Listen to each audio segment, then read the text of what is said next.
So our fourth and final argument is this. So now you might have heard these first three arguments that we've made, and you still might be saying to yourself, yeah, but I'm just still uncertain. I still have this uncertainty about when life begins. I understand if there's life that we need to protect it, but I'm just not actually sure when life begins, right?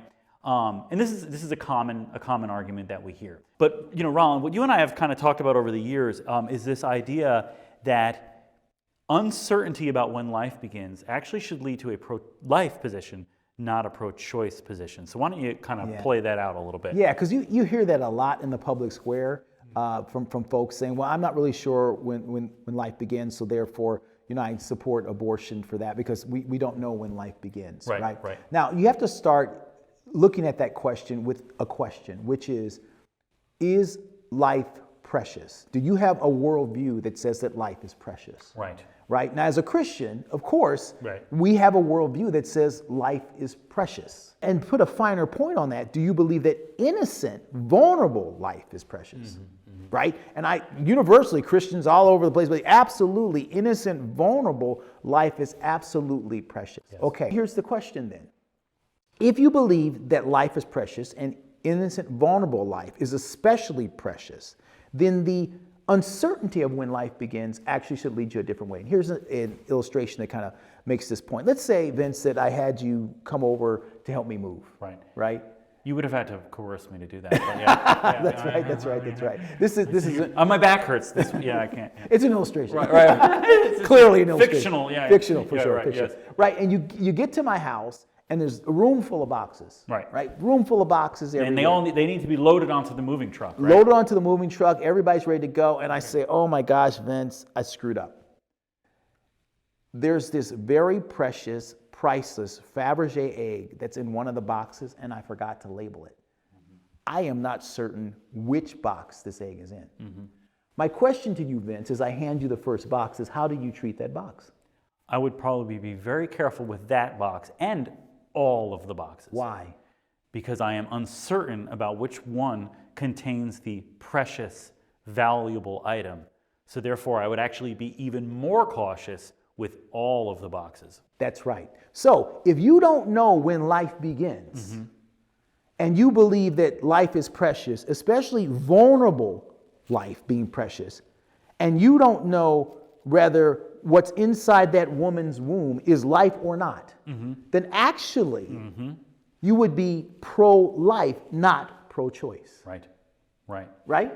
Your uncertainty would actually lead you to the more cautious position, not the less cautious position. Yeah, I had a situation in my family recently. I've got a granddaughter. She's about 18 months, and we have a number of sets of steps in our house that lead upstairs. And one of the steps, she loves to sit down on the step right as you can open the door.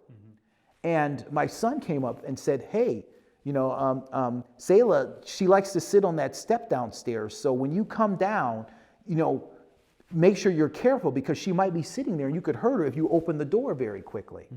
Well, you know what I did? I didn't use the steps. Right. Because why? Because her vulnerability and the risk of me hurting her in her state of vulnerability was much higher to the point that I wanted to make certain that there wasn't a chance that I would do that. And any parent. So even though you were unsure whether or not she was actually sitting on the step at that time, that uncertainty actually led you to the more cautious position of not opening that door at all. Of not opening that door at all. Right. Another great analogy. So the pro-life position, right, of preserving and protecting the vulnerable, rather than saying, well, I'm not sure if she's behind the door right now, so I'm just going to swing the door open. Because maybe she's not there. Maybe she's not there. Any parent understands that. And the last illustration, which is just a fantastic one that I heard some time ago, is that it's a great. Again, these parenting illustrations are wonderful. That imagine that you're at the sink and you're washing dishes, right? And your 7-year-old son comes up behind you and says, "Can I kill it?" What's your first question? What is it? What is it?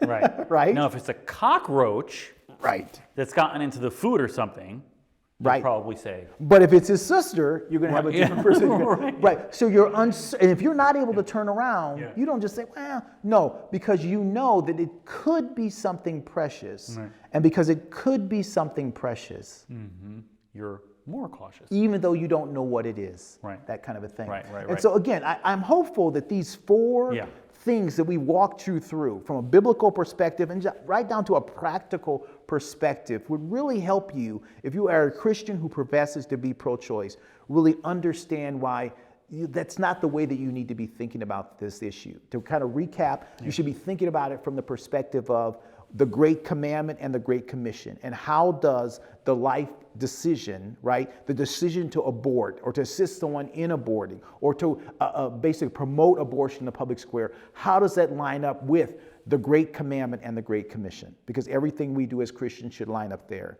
And then the question becomes, well, when did Jesus' life begin? And it's clear that his life began at conception. He was conceived and bore. And then also you put a finer point on that by looking at the pregnancy of Mary and the pregnancy of Elizabeth. And then if you're not convinced there and you're still uncertain, we come to this point that if you have uncertainty of when life begins, if you believe that life is precious, which as a Christian we are called to do because we know that God is the author of life and that folks out in the culture, in the world, whether we agree with him or not, are image bearers of God, right? That we want to be protecting the vulnerable. Then if you're uncertain about that, then certainly, again, that doesn't lead you to a pro-choice decision. It leads, your uncertainty should lead you to a pro-life perspective, right? Yeah, absolutely. I think that's a great summary, Roland. And again, we hope you really enjoyed this video. As always, we welcome comments and questions about any of the videos or content that we put out there. And so we'd be happy to continue making videos like this to answer any questions that you might have around this obviously really complex but just critically important issue for us as Christians to really have a deep understanding of.